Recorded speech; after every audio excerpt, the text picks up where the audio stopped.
I'm alcoholic. How about we always meet with a moment of silence, and while you have that moment of silence, think about an old timer, somebody was here when you came here that was very instrumental in helping you to get sober and get your foundation down, and they're no longer with us. And also someone else you can think about is Marty Shane, was supposed to be up here and speak with us this year, and he passed away in November. He would have had 55 years this June. So we got a couple of substitutes up here. Don't tell them that they were picked first. They're substitutes, two of them. And the other one that was supposed to be here, Carol L., she would have had 56 years in November. And because of health reasons, she can't make it. So we got two substitutes up here. So anyway, think about those and then for a moment, and then we're going to open with the serenity prayer.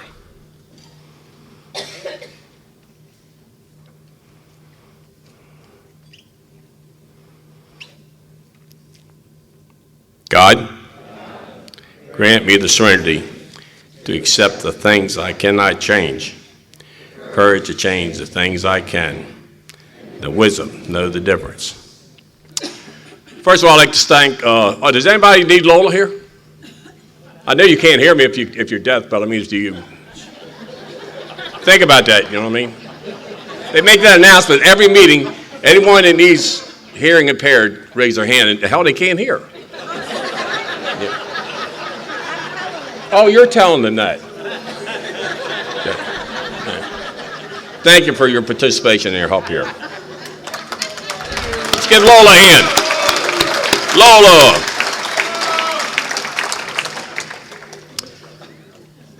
I want to thank the committee for asking me to put on this old timers meeting. A lot of the young people want to call it long timers, the new generation. But take a look at them, none of them are long, you know. Some of them do look old, but they're not long, so we like the old timer name of this meeting.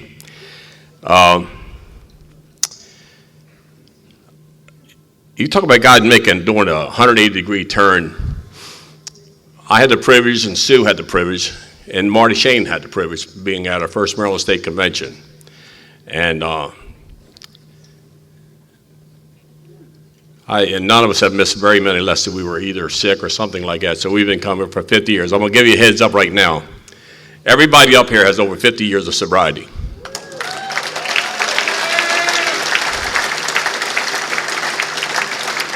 Since it's the 50th anniversary of our state convention, we thought it'd be proper to have all our speakers on the old timer panel with over 50 years of sobriety. In fact, I'll tell you what, we have 215 years of sobriety, these four people sitting right here. And if you want to break it down, we have 79,178 days between us. Not bad for a bunch of drunks.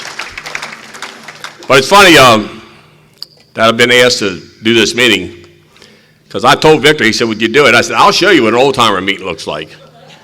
I said, the last one I went to, the oldest person on the panel at 34 years. I said, he's off to a hell of a good start, but you want to see some old people, I'll get you some old timers. But I had the privilege in 1973 at our fourth Maryland State Convention to be asked to put on a young people's meeting. Now, how do you get from there to here? I'm leading the young people's when I got sober, and if I can do it, you young people stay sober, you can do the same thing. And now here I am doing an old timers meeting. So the key is don't drink and don't die. And as you get older, you'll find out not dying is a hell of a lot harder than not drinking. I'll tell you that right now. Old people in here know that. You young people don't know it yet, but you'll find out. So, anyway, what we're going to do also, back in the old days, most of us got sober in the 60s, and maybe one in the 70s, but my sobriety date's March the 12th, 1966. And I was 25 years old when I got sober. I'm 82 now. But we always read I'm going to read this to you. This is the old Baltimore Prologue. They read it almost every meeting when we first came in at AA 40, 50 years ago. It says the Alcoholics Anonymous. You know what? Look, I got a special pair of glasses just for reading. Otherwise, I can't see. Here we go. Alcoholics Anonymous is a group of people for whom alcohol has become a major problem and who have banded together in a sincere effort to help themselves and other problem drinkers recover their health and maintain sobriety. Definitions of alcoholics are many and varied. For brevity, we think of an alcoholic as one whose life has become unmanageable to any degree due to the use of alcohol. We of Alcoholics Anonymous believe that the alcoholic is suffering from a disease for which no cure has yet been found. We profess no curative powers, but have formulated a plan to arrest alcoholism. The only requirement for AA membership is the desire to stop drinking. There are no dues or fees in AA. Activities are supported by voluntary contributions of the members. Alcoholics Anonymous does not perform miracles, believing that such power rests only in God. We adhere to no particular creed or religion. We do believe, however, that an appeal for help to one's own interpretation of a higher power or God is indispensable to a satisfactory adjustment to life's problems. Alcoholics Anonymous is not a prohibition or temperance movement in any sense of the word. Neither have we any criticism of the controlled drinker. We're concerned only with the alcoholic. From the vast experience of our many members, we have learned that successful membership demands total abstinence. Attempts at controlled drinking for the alcoholic inevitably fail.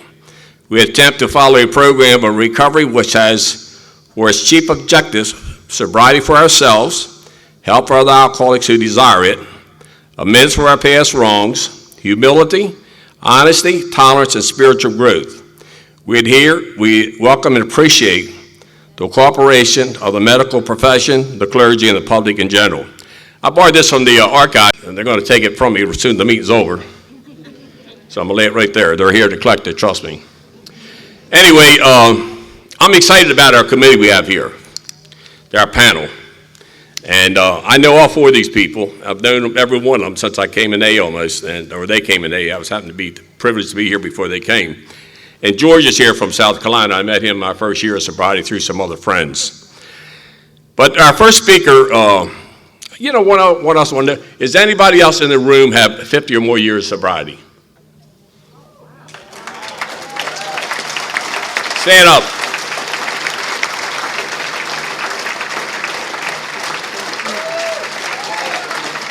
What? Stand up.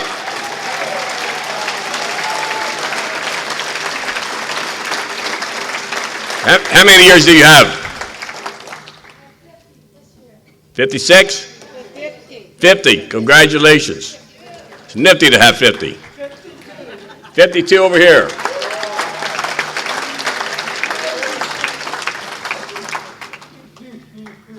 52. There you go. Any more? All right. I wish I'd known ahead of time. I could have had you up here. All right. We each got about 15 minutes of time up here to share. It's hard to tell. It takes about 2 minutes to prepare a 60-minute talk, 60 minutes to prepare a 2-minute talk. And we got people up here over 50 years have got 15 minutes to talk about it. And so what we're going to try to center on how AA was when we came here. Maybe a little bit about our last drunk and how AA's been and what's happening in our life real fast synopsis in about 15 minutes. And back in the old days, we used to take a lot of meetings. Each group would take meetings to other groups. And they'd always get the person with the less sobriety to go first, and the rest of them would try to clean up the mess. But we don't have a mess this time. We got somebody that is absolutely one of the most beautiful women you ever want to meet in Alcoholics Anonymous. I've known Sue. I knew Sue before she came to AA. I knew her she was drinking. She was a bad drunk. And I sponsored her boyfriend. That's how I knew about her. Anyway, you can't pick your family, but if I could pick a family, I could pick a sister. I'd pick somebody like Sue for my sister. I love Sue. Sue, come up and share with us.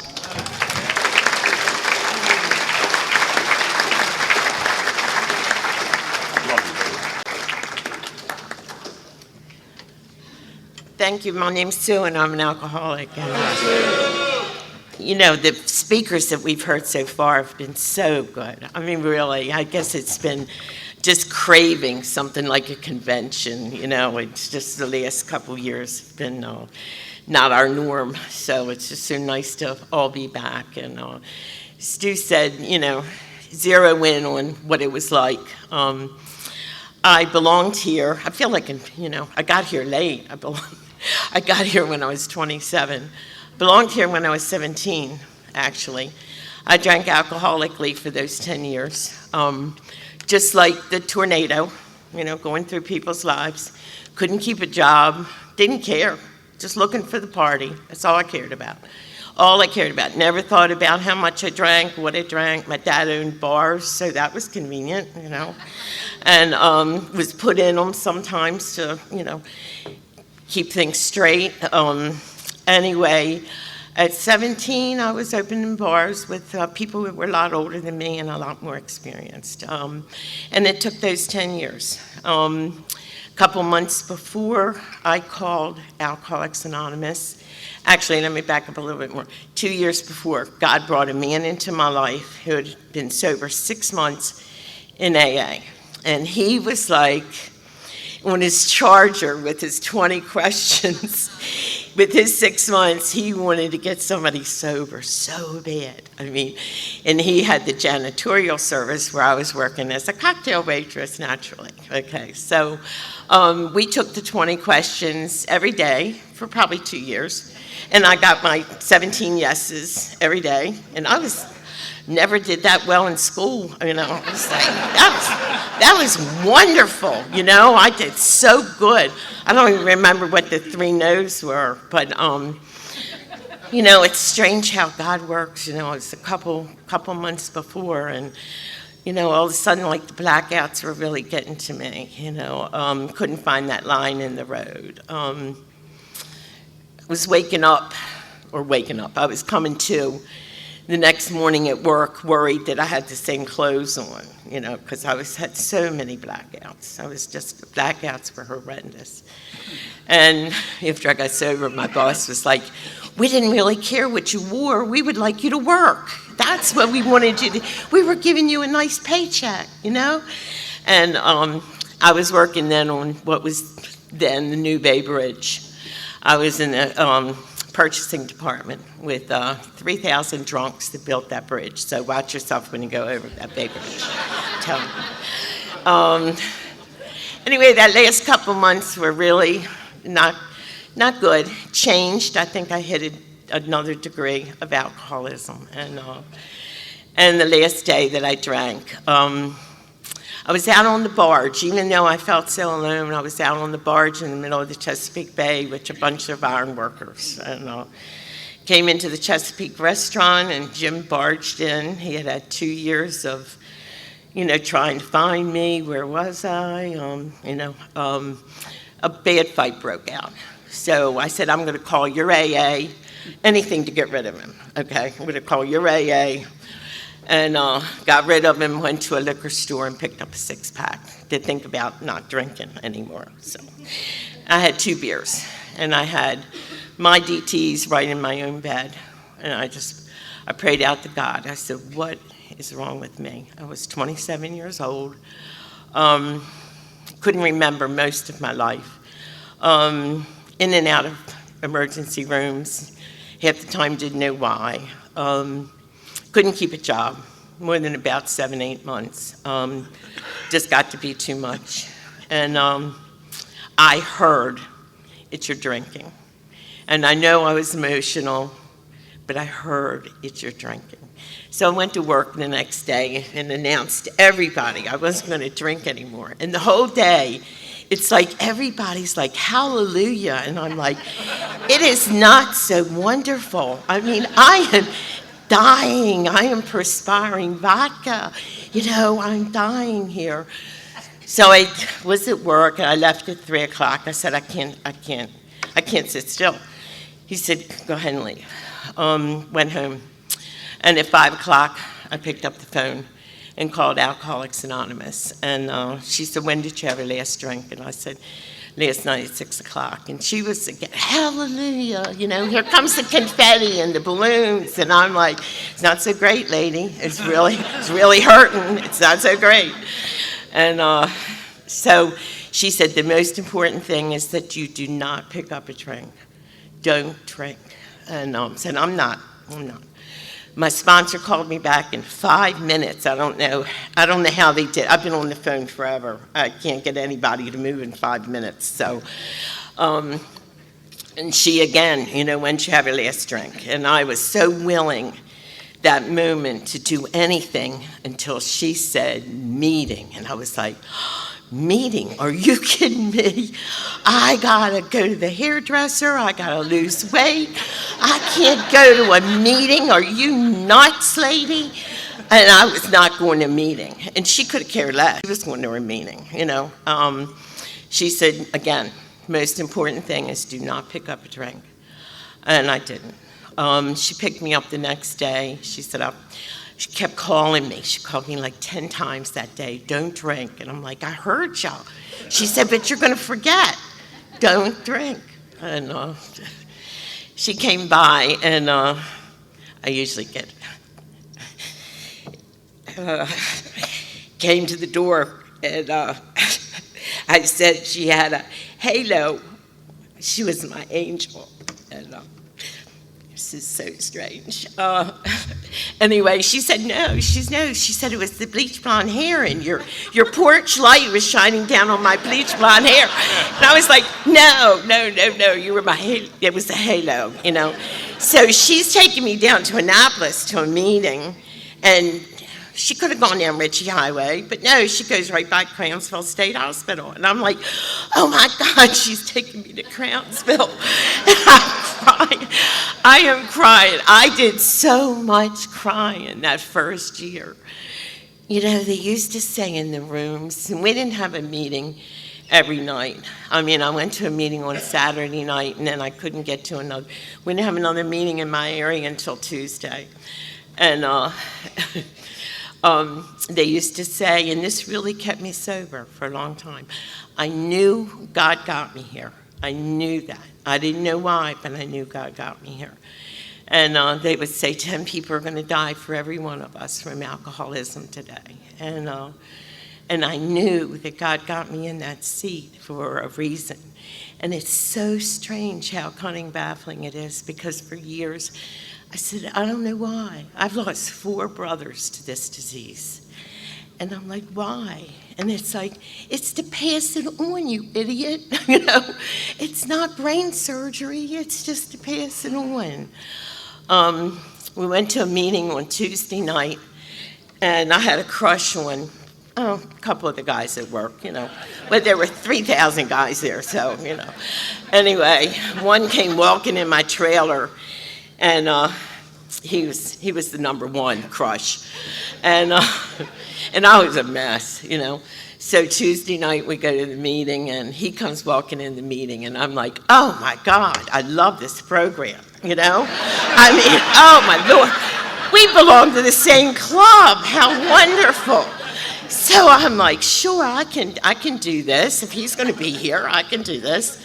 So I went to work the next day. I'm saying this basically for the new people. And he comes walking in the trailer.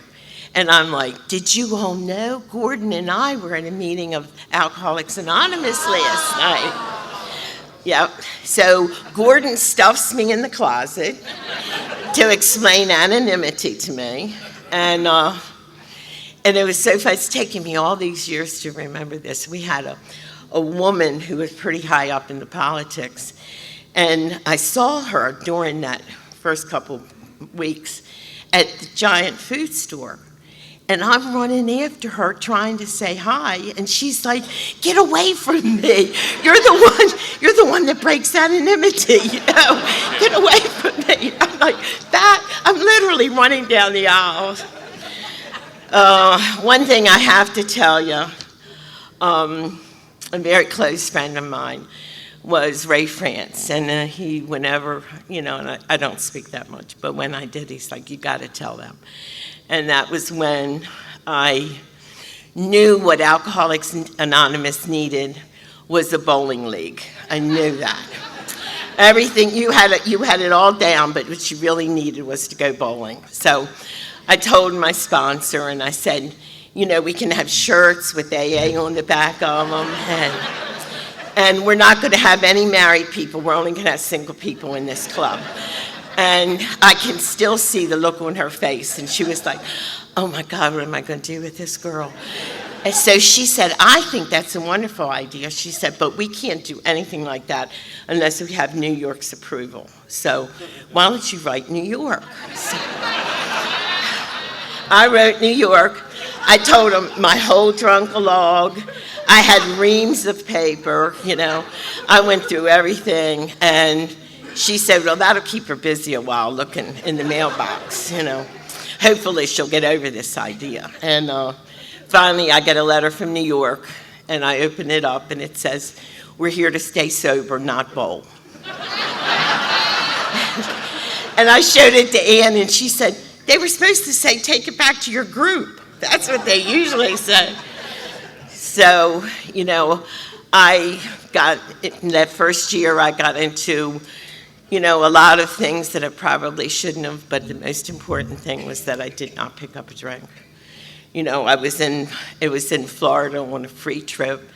I was in Orlando, I was on the beach, and the lifeguard, and I was single. Lifeguard asked me to go out, and my sponsor had said no dating for a year. And I'm like, because she's in Baltimore, what does she know?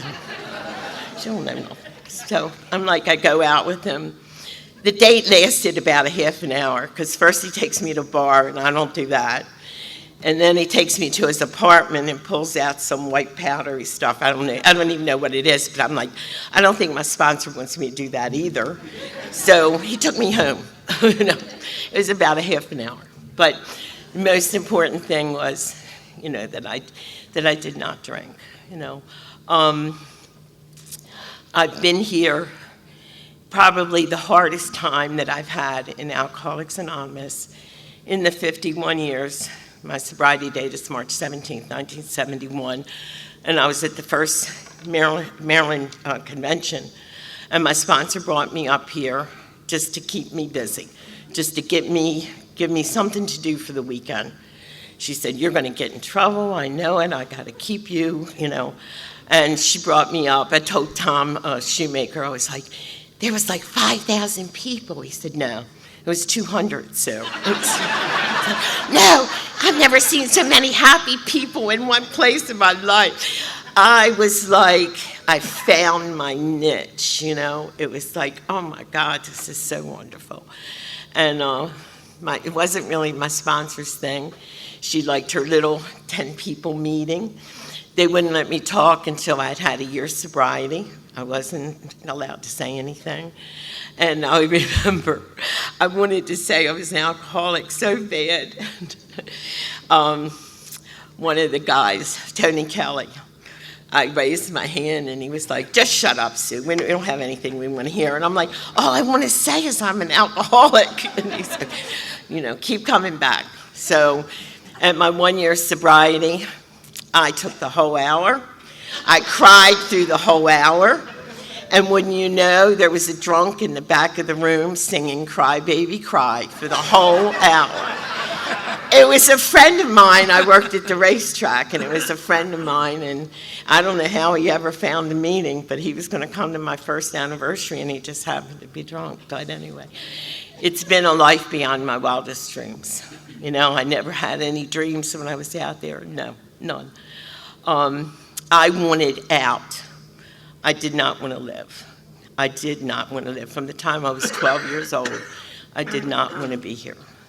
But God had other plans, you know, and it's going to be His way. So I'm surprised I'm still here. I'm surprised I have this amount of sobriety, you know. I got married when I was in the program 3 years, and my husband, I said to him, he used to work, he worked overseas a lot, and we were in Rome, and we were looking over the Vatican. It was on our balcony, and I said to him, he knew me as a drinker, and I said to him, I had 7 years sobriety. I said, wouldn't I be more fun if I drank? He said, Sue, you were so much fun. Most of the time you had your head in the toilet. You were a ball when you drank. And, you know, it's cunning, baffling, and powerful. I do this on a 24-hour basis, you know, so thank you. Thank you for listening, and I will keep coming back.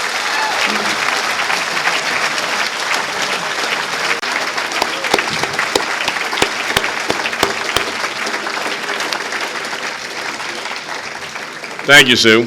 Sue does a lot of volunteer work. She probably sponsors more women than anybody else in our area.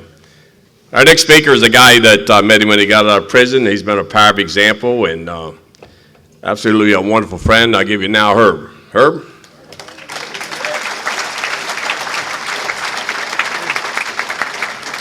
Thanks, Stu. I'm Herb. I'm just another alcoholic that found a way up and a way out in Alcoholics Anonymous. Hi, Herb. My sobriety date is December the 5th. I had my last 5th on December of 1968. And that's, it's nothing to do with me. I had no other place else to go. I was sentenced to prison, and a judge suggested anybody who seems like as hopeless and helpless as you ought to try Alcoholics Anonymous. And I took her word for it because the night before that, I cried out to a higher power. I had no idea that there was. My prayer was, if there is a God. That's how we say, if there is a God, I'll do anything. And this prayer wasn't one of those prayers where I would make a deal with God. He's always making a deal with the big DA in the sky. You know what I mean? You get me out of this, And, but, as soon as they say, bag and baggage, get out of prison, and I say, thank you, God, I got it from here. You know what I mean? And went right to the bar, and that's the way it was. But I was in deep this time, and I was supposed to be, I was a 4-time felon. I got my fourth felony on this particular time, and it was a 3-time loser law going around. Thank God I skimmed right by it, man. He missed me, or I would have got life without life in prison. So that's what you get when you're a 3-time loser. But anyway, but this judge saw some things, and she asked me a couple of questions, and one of them was, do you think you might have a problem with alcohol? And right off the bat, I said, oh, yeah, I know I have a problem. And I think all alcoholics know we have a problem, but it's not the problem. I mean, if that woman that I'm messing with would just straighten up, and I could get rid of some of these court cases, and I got a good lawyer, and you need that money. And I could meet that girl with that nice car and good looking, you know what I mean? And then I could work on this drinking thing, you know what I mean? But when I asked that God to help me, all that stuff was going, and I knew it. And so the funny thing happened to me because I crawled up in there, and I was in that place. You might understand this. I couldn't get sober, and I couldn't get drunk. I couldn't get sober and I couldn't get drunk. And that stuff was in my head. Oh, my God. It was like the hideous 4 horsemen, terror, bewilderment, frustration, despair. Wake up like, oh, God, where am I? Oh, my God, not again. How did I do this again? And I'll never do this again. I'll never do this again. I remember standing at the bar. In a couple of days, I sober up, and in a couple of days, I'd be so that impending doom would come back. I don't know if you know about that. The impending doom, like, man, it's going to get bad. You know what I mean? And you just don't know. And it's like everything is going crazy in your mind. And the people who love you when you give up, my mother and father, I love them, and they did anything, and they were trying to help me. And, man, I'm going to get sober for them. I'm not going to be that kind of son. I'm not going to, my father and mother, they don't have to come up to prison and visit me. And prison's a great place. You go there, and they put bug spray on you as soon as you get in the door. Like I got, I got friends yelling at me, hey, man, they didn't arrest you. They rescued you. You know what I mean? It's long. We've been waiting for you. That's the kind of stuff. And I would try to remember this stuff. And I could remember, like, my mother. And my mother might say something, like I'd be around the house. I think I'm a big gangster. I think I was one of the good fellas. You know what I mean? I have my shark skin suit on and all that stuff. And, but I'm living with Mom and Dad because, it's like, where else do you go? I mean, I'm out on bail. The cops are looking for me, And my mother might say something like, son, do you think you could pick up your socks? Oh my God, if that would drive me out of my, pick up my socks, are you crazy? Man, there's things happening, there's lawyers, there's cops looking at, and you're worried about a pair of socks. You know what I mean? And I would be so uptight, man. I was like wired hard. No, the spring was ready to cut, like it went, ding, ding, ding, ding, ding, ding, ding. You know, that's the way my life was. Ding, ding, ding, ding, ding. And you know, I just have to get the hell out of there. And I would run. And where do you go when you just got to get away from all them people? Where do you go? Someplace where there's, you know, maybe some psychiatry going on, or where I needed a lawyer, so I go to the bar. That's where they're all at. You know what I mean? That's where you go. So I'm at the door, and I'm ready to go in the bar, but I stop. Because I'm never going to drink again. I'm never going to wake up like that. I'm never going to do that. I'm never going to hurt the people I love. And I go through the whole thing. You know, you bug spray at the grill, and, you know, the whole thing just before I go in. Open the door and go in. And, hey, man, good to see you, man. You really put on a show last time you were here. You know, the cops drag, yeah. Oh, yeah, man, and, you know. And so, you know, I give them all my problems, and they say, yeah, we got a solution. And they stick that drink right across the table. There you go. And I would look at that drink, and 10 minutes ago I went through all that stuff in my head, but all of a sudden I can't with sufficient force bring to the forefront of my mind what that drink did to me the last time I took it. Could not. I was powerless over it. I had lost my power of choice in drink. I could not drink. And I knew that I could never do this myself, and I did it again and again and again and again, and I knew I was going to die. And I thought maybe I could shorten it. You know what I mean? I thought about, many times I stuck a gun in my mouth and thought about blowing my brains out. But, you know, us alcoholics, we have that drunk's bastard luck. You know, excuse my language, but that's what we have. We have, you know, everything we touch turns to, you know. But I knew if I pulled that trigger, the least little bit of good brains would have flew right out the window, and I'd still be here, like, oh my God, and all that stuff's going around in my head, you know what I mean? So I'd say, you know, I think I'll take a drink instead. You know? Yeah, and that's the way. That was the end of my drinking, but it didn't start out like that, man. It started out. I remember I was 11 years old. I was in an alley. They were having a dance. I mean, not a dance, but a party at the row house. I lived in the city in a working class neighborhood. And I lived in the city, and there was, at the end, there was a row house, and I remember they had this big party in there, and they had a live band, and I went over there, and I was looking in the window, and I could see the girls, and this was so long ago, you guys might remember, the girls had poodle skirts on. They were dancing, you know, and they were dancing with each other, and all the guys were, you know, drinking, you know, hanging around the bar watching them dance. And I said, man, I want to be like that. I want to grow up. And just then, like 6 guys came out and they formed a circle. They had 2 bottles of Big Apple wine. And then one guy cracked that wine, and he took a drink.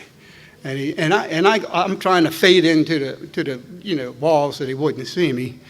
And it went around one time, and they were almost finished that 5th, and I guess they did finish it because one of the guys said, hey, boy, come over here. You ever drank this stuff before? And I assured him I was a hard hitter from way back. I used to take them sips off my father's beer, you know what I mean? And I thought I was a hard hitter. And I'm thinking, like, it's Big Apple wine, must taste like Big Apple, you know, apple juice. And I'm thinking, man, I could down a soda, like, you know what I mean? I'm going to show these guys something. And I picked that Big Apple up, and I drank it down, and they had to take it away from me. You know? But once it went down, all of a sudden, man, this isn't apple juice, man. You know what I mean? It's like my eyes are starting to pop out, you know what I mean? I'm like, I don't want to lose face, you know what I mean? I'm 11 years old. My ego won't let me, you know, and like, but all of a sudden, this warmth came over me. And we used to say in the old days, I had a personality like a Swiss cheese with 4 holes.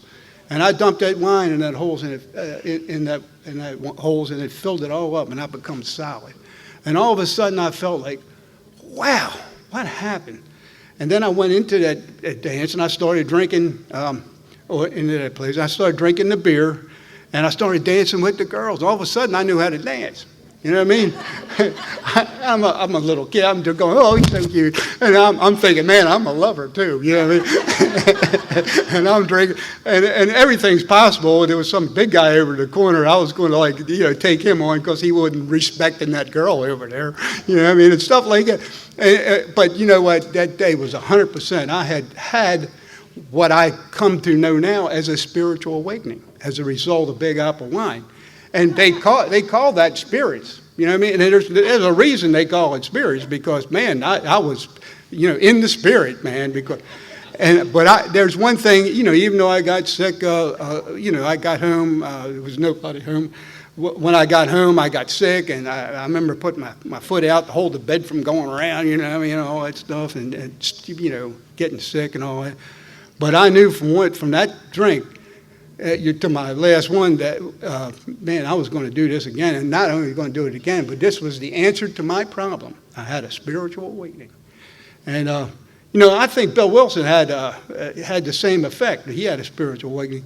And then he had another spiritual awakening when he, in 35, when he was in the hospital, and it came through him. But he had that dynamic spiritual awakening, and I think he had to have that in order to be able to write these books and have this insight on alcoholics. Because when I read the big book, I see that these people know what they're talking about, man. Everything in there, every chapter in there was talking about me when I finally got there. But anyway, I went to, I took that drink, and every chance I got, I drank. And believe me, at 11 years old, you wouldn't think I had much chance. But I was drinking every day. I was finding wines, stealing whiskey. I remember going to the Coke machines in the laundromats, getting rid of all the Cokes and going to the store next door and get 2 cents a piece for that, and then going up, and for 72 cents you can get a fifth of Thunderbird, man. I'm telling you, man, what's the word? Thunderbird. And very young. And I got involved with a lot of these guys that were in there, and they were all older than me, but I say that I went to work for what the hell was it? I forgot. Anyway, I started stealing car parts. You know what I mean? And that's what we would do. We would go up to a place called Champs, I remember, and they would it would take their hoods and put them up, and they'd be all chromed engines and all that, and we'd follow them home and relieve them of a lot of the chrome on those engines and resell them. That was a big thing. And these guys that did a lot of work in a midnight auto sale. That's what I was. So I just remember. I'm old, man. It takes a while, But anyway. But anyway, and I came up and I kind of got this, it's stealing, and it was a lot of, I lived in a neighborhood, it was a lot of gambling and a lot of all kind of vices and all that, a good fella. And we had for real good fellows in there and stuff like that. A lot of them were not alcoholics, but there were a lot of psychopaths, and I could identify with that anyway. And at the end of my drinking, they didn't want, they see me coming. They would say, oh, but he ain't coming with us, I mean, I wanted to be a wheelman. I remember wanting to be a wheelman. Steal a car and go and we'll do this thing. And I did that. I had as one guy tell me, that's it for you, brother. You don't even come around me. We don't want you. Well, we robbed, they were trying to hit this safe in this bar room. And when they were trying to get the safe open, I was outside, I'm in the car. I came in to give them a hand, and I started drinking out of the tap, laying in the bar room and drinking out of the tap. And I'm carrying like cases of beer down to the car. And these guys are like really, they got a job. They got to crack this safe and get this particular thing in. So. I kind of like got fired. We don't want you to drive. Plus, as we went out the door, they had them peanut machines. You know what I mean? I had to have that, and they were like, they had a chain to them, and I had to rip it out of there, making noise. The place is open up. We got people coming in. They think bars open. I don't know. But it was crazy. That's the kind of crazy stuff that I would get in all the time, you know what I mean? And, but, you know, after a while, that stuff went off, and the real, you know, my last 4 years were not fun at all. You know how we get sober, at first it's like, it's the greatest thing in the world, it's all fun. And then after a while it becomes a fun and a little bad, then it's a little more bad, and then it's a whole lot more bad, and at the end it's all bad. And that's the way it was with me. There was no getting, you know, the drink didn't do it for me anymore, you know. So, and in between all this, I was doing some you know, robberies and stuff like that, and I got caught, and what time? Okay. Anyway, make a long story short, I went before this judge, and she sent me to Alcoholics Anonymous at jail, and I thank God she never said to me, you know, I'm not going to send you to prison. I'm going to let you go on a court slip, because I would have been dead. But because they didn't, and I went to prison. It's the greatest treatment center in the world. If you're ever interested, you can get in there real cheap. And I came out of there, and I was going to talk about my sponsor, but my first sponsor, but I lost my time. And anyway, I haven't had a drink or a substitute for a drink in 53 years. And that's only by the grace of a loving and a merciful God of my own understanding that AA allowed me to find in my own time, in my own way. Thank you. Thank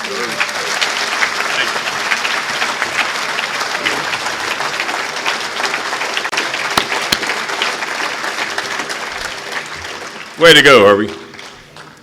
All right, our next speaker, our last speaker, is a guy that actually spoke here in 1987.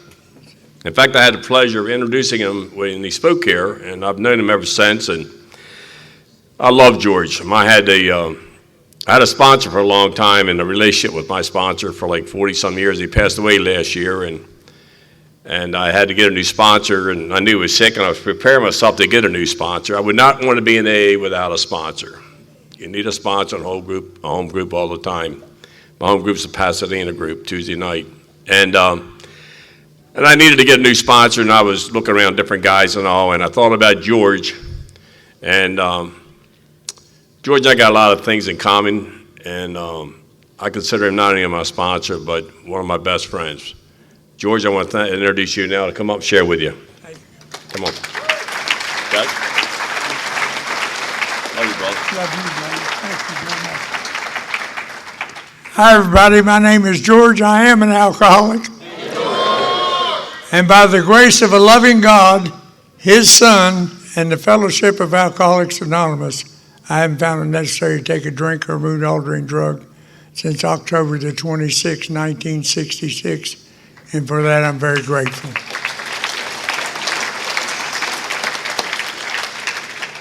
Thank you, Sue and Herb. Thank you, Stu. Thank the committee. I want to thank the committee. Through Stu, you allowed me to be at this podium. I appreciate that.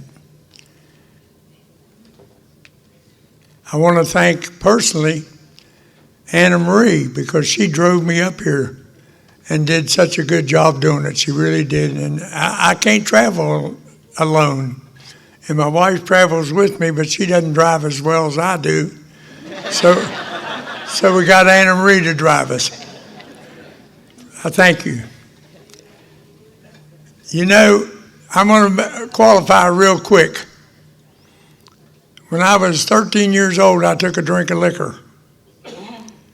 I lived in West Virginia then, so you knew it was moonshine. And I didn't start drinking every day from that point, because it's hard to get liquor when you're a 13-year-old. But I can tell you my alcoholism, I drank to oblivion the very first time that I drank. And it ended up, when I got in high school, I started drinking daily. And when I got to this program, I had a mother that had disowned me. I had a wife that was leaving me. I had 2 small children who were scared of me, and I had no friends. and I was in horrible shape. And I walked into Alcoholics Anonymous. And I'm going to have to agree with Herbie here in a minute, because I'm going to tell you a quick story. When I was 16 years old, I spent the summer in Daytona, drunk. Coming home from there, our policeman started following me. And when he stopped me 13 miles later, I sucker punched him. And I went to jail. And I used to say I've never been to a treatment center because there wasn't any treatment centers around in '66 except Hazleton, and that was too far away from West Virginia. But you can get sober in jail. I used to have a friend of mine in West Virginia who used to say, "You want to get sober, slap a cop." And I did. And I got sober. But it was a heck of a price to pay. I can tell you that after he got through with me and explaining to me why you don't slap a cop. He would have been my higher power. I would have listened to anything he said. But anyway, I got to look at my clock because there's been about 18 people tell me it's 15 minutes. And Stu will hit me with that cane if I'm not done. And so I got into Alcoholics Anonymous, and I will tell you this. When I walked into Alcoholics Anonymous, I got here because of the traditions of Alcoholics Anonymous. I got here because we say that our public thing is a attraction, not promotion. And I had a drinker friend of mine that I drank with a lot that went to AA before I went to AA. And when I was ready, I called him, and he came and gave me a 12-step call. And that's what we did back then. And today, it's a shame because I'm glad that treatment centers and people care about alcoholism and care about us drunks. But when I came to AA, there was no difference. There was nothing between the streets and Alcoholics Anonymous, except jail. And that's the treatment center I went to. When I got to Alcoholics Anonymous, and that's why I love the old people in Alcoholics Anonymous, because the first meeting I went to, they were all old. They all looked like me. I was 27 years old, and they all looked like me. And I was so worried about wanting to identify, They all had they were shaking and had canes. And, I was trying to develop a shake so I could identify with them, But I will tell you this. Those old guys got me sober. They loved me sober. I never figured out what they were doing, but they'd take me out at night after the meeting. We went to the meeting every night. It wasn't 90 and 90. We went every night. We'd go out after the meeting, and we'd go get coffee. And they would sit there, and we'd have pie and coffee and this and that. Then all of a sudden at midnight, they'd all look at their clock, and they'd say, I got to go to bed. And they'd leave me. Then I figured out later on they were keeping me till the bars closed. But they loved me, and I appreciate them. So I started going to Alcoholics Anonymous. And I will say this to any young people, and I love Alcoholics Anonymous, and young people here have proved to me, and I will tell you a story in a minute about the young people in our group.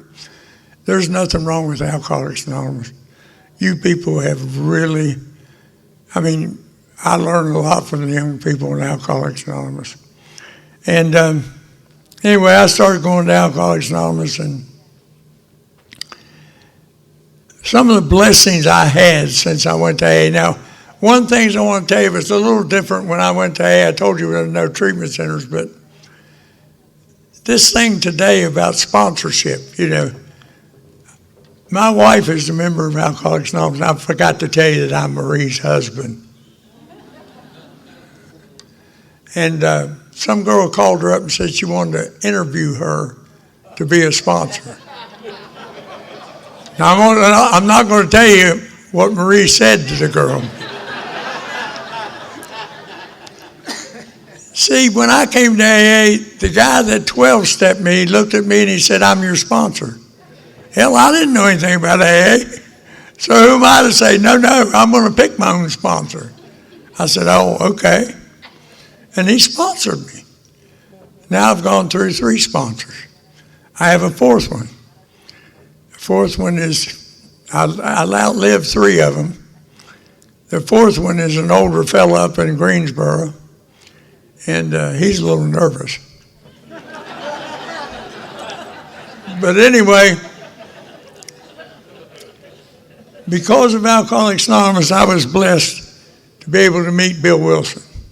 Now, I had trouble saying this, but Stu wanted me to say this because, I don't want it to come across as bragging, but early in my sobriety, I would go to New York on business, and I'd stop by the New York office. And Bill was not the general manager at that time. He was writing in stepping stones, and he didn't always come into the office, but he did maintain an office there. Well, one time I went through there, and one of the girls in the office said, you want to meet Bill Wilson? I said, are you kidding me? They entered me into this office, and I can't tell you what he said. I can tell you what I didn't say. I didn't say a word. I looked at him and just stared at him. The man saved my life. I just looked at him like, I can tell you this, he looked like Jimmy Stewart, the actor Jimmy Stewart, and he talked like him. He was tall and lanky, and Anyway, I was blessed by that. I was blessed because your first Toastmaster was a guy by the name of Julian Bosserman, and I knew Julian. I loved Julian. I was on programs with Julian. What a beautiful man. What a beautiful person to come out of the Maryland Fellowship.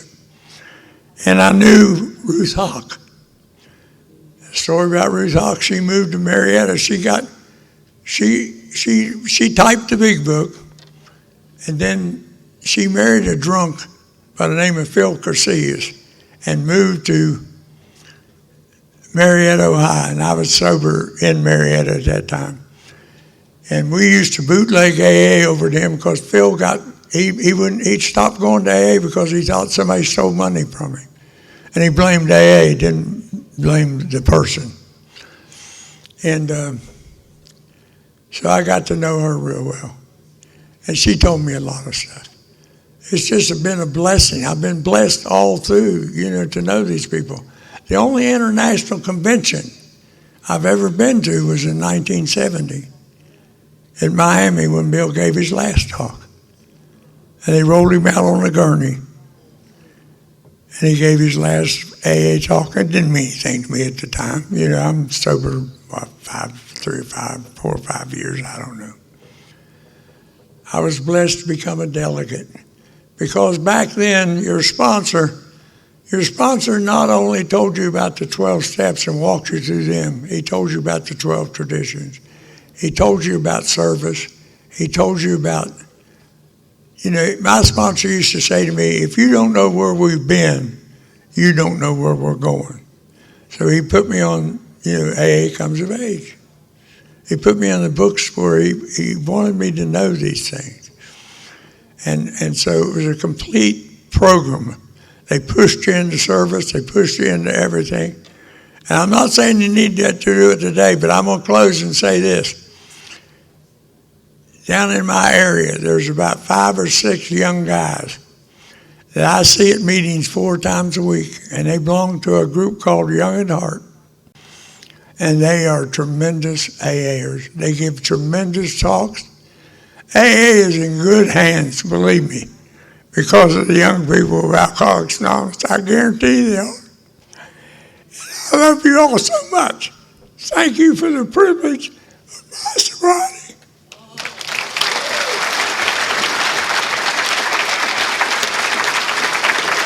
Thank you, George. Love you.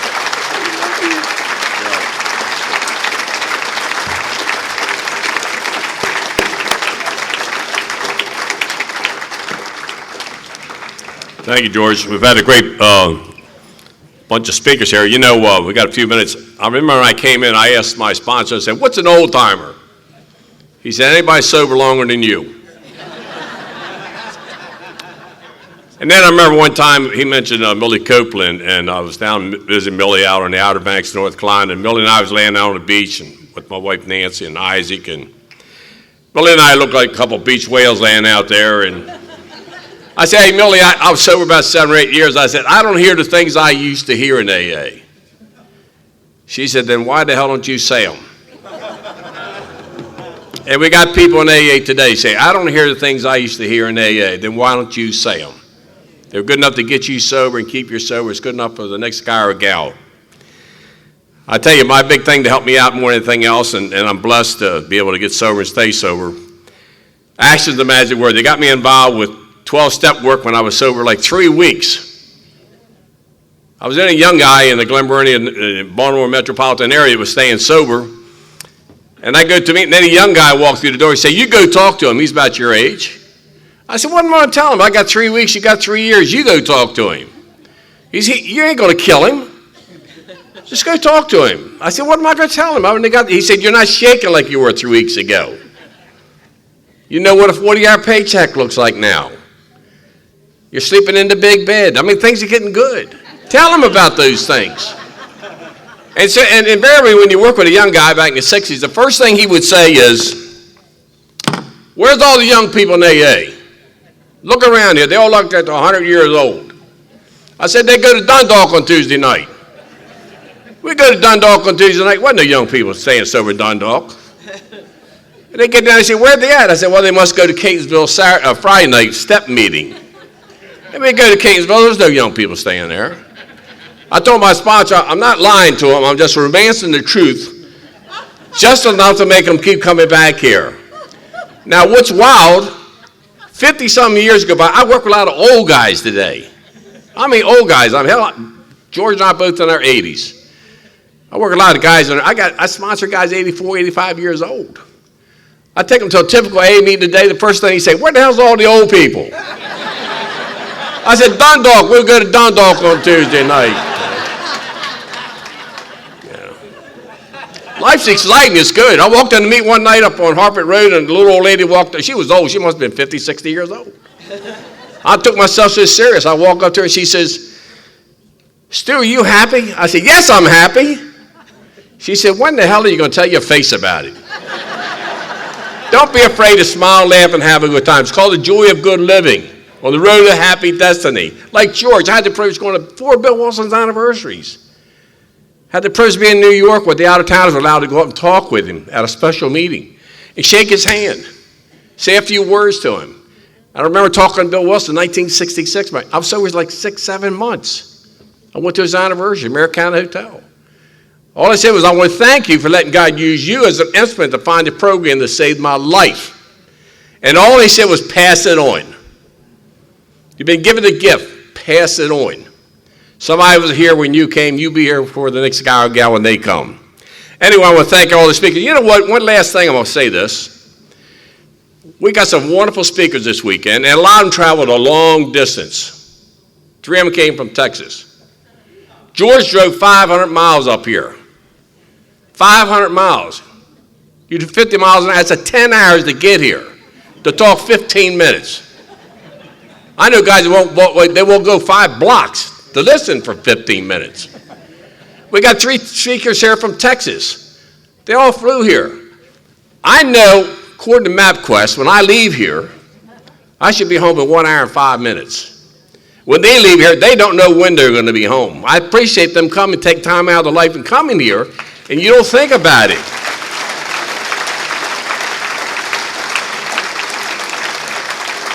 Our 3 speakers from Texas may go down to the airport and the plane's been canceled. They may not get home to Tuesday. I'm going to get home in 1 hour and 5 minutes. I appreciate you guys that come and travel long. You go to a conference and you see people travel long distance, you don't know when you're getting home or when they're getting home. I hope they got home on time. But I'm so appreciative and grateful they took time in their life to come here and just share their experience with us. I want to thank you for allowing me the privilege and opportunity to come here and share with you today and bring you three fantastic, wonderful people and great speakers in Alcoholics Anonymous. These are the shoulders you're staying on to help you stay. So they were here to keep the doors up when you came here. I am so grateful these people were here for me when I came here. Anyway, we're going to end up closing the meeting with the Lord's Prayer. All those scared join us.